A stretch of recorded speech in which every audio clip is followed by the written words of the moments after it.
say this was a really great purchase for myself.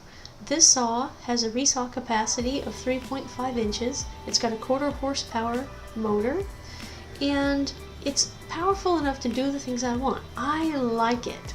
Thanks for watching, and please subscribe if you haven't already.